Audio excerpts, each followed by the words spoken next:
तो मेरे साथ कौन है पहचानिए। जी हाँ, रामकृपाल यादव जी। इतना लोकप्रिय सांसद तो कोई हुआ ही नहीं। हर किसी की शिकायतें सांसद सुनता है, हर किसी के काम आता है और इस बार चुनाव मैदान में फिर से मौका मिला है। रामकृपाल जी तीसरी बार जा रहे हैं मैदान में, क्या होने वाला है? मैं सबसे पहले अपने भारतीय जनता पार्टी के यशस्वी प्रधानमंत्री जी का, अपने अध्यक्ष राष्ट्रीय अध्यक्ष श्री जेपी नड्डा साहब का और गृह मंत्री जी का और राज्य के नेतृत्वकर्ता सम्राट जी का और विजय सिन्हा जी का सबके प्रति आभार व्यक्त करते हैं, जिन्होंने पुनः एक बार मेरे ऊपर विश्वास व्यक्त किया है और पाटलिपुत्रा की जनता की सेवा के लिए मुझे आदेश किया है। आपको लालू जी को भी धन्यवाद देना चाहिए कि अपनी बेटी को फिर उतार रहे हैं इस बार।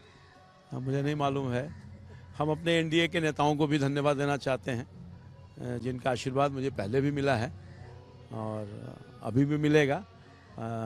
माननीय मुख्यमंत्री नीतीश कुमार जी, हमारा नेता चिराग पासवान जी, हम पार्टी के माननीय अध्यक्ष श्री जीतन मांझी जी और हमारे माननीय उपेंद्र कुशवाहा जी, इन सब लोगों का आशीर्वाद मिला है और इस बार भी चुनाव में मिलेगा। और जनता के बीच में जो मैंने काम किया है, जनता के बीच में मेरी उपलब्धता रही है। कोई ऐसा दिन नहीं है जब 10 गांव में नहीं जाते हैं और कोई ऐसा दिन नहीं है जब 100 आदमी मेरे पास आकर अपनी समस्या का निदान नहीं कर पाता। यूएसपी तो वही है कि सबसे मिलते हैं, सबके यहाँ जाते हैं। हाँ, तो जीवन का लंबा काल 40 साल बीत गया और 30-35 साल से तो आप ही हमको देख रहे हैं कि मैंने जनता के बीच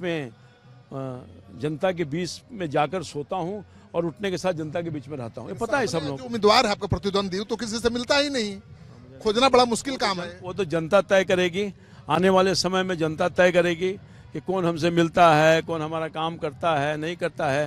ये तो जनता मालिक है, जनता ही तय किया है। पहले भी 2 चुनाव में, इस बार भी तय करेगी। अच्छा, इस बार भी भतीजी को हराएगा?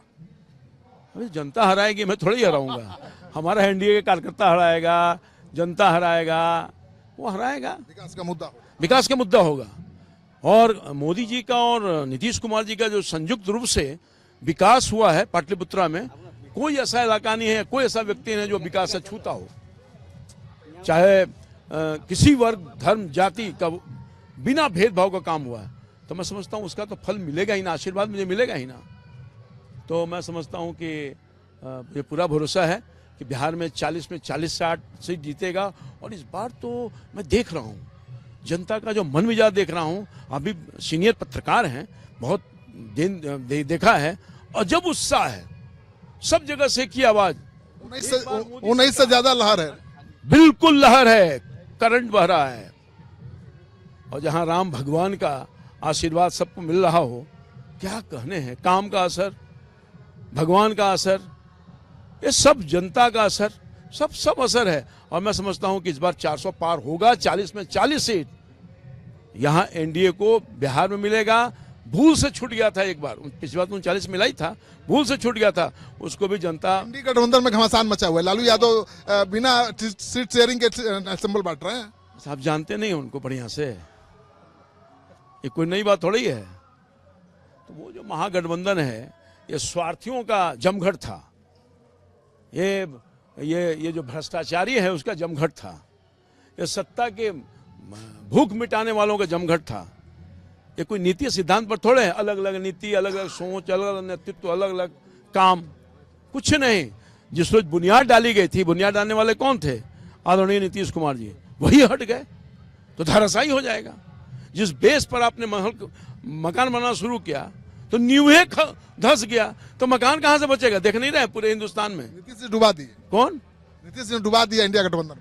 नहीं, नीतीश कुमार जी अच्छा किए, समय पर वो सजग हो गए और अच्छा निर्णय लिया कि पुनः ये जो हमारा गठबंधन है, उस गठबंधन में आ गए। एहसास किया होगा कि शायद कोई भूल किए थे, भूल को सुधारा है।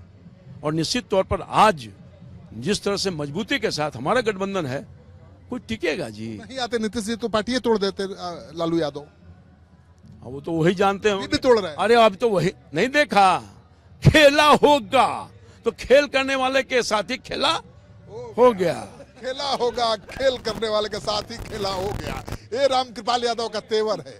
तो रामकृपाल यादव को तीसरी बार मौका मिला है, काफी उत्साहित हैं और भतीजी सामने है तो लड़ाई है ही नहीं, इनका कहना है।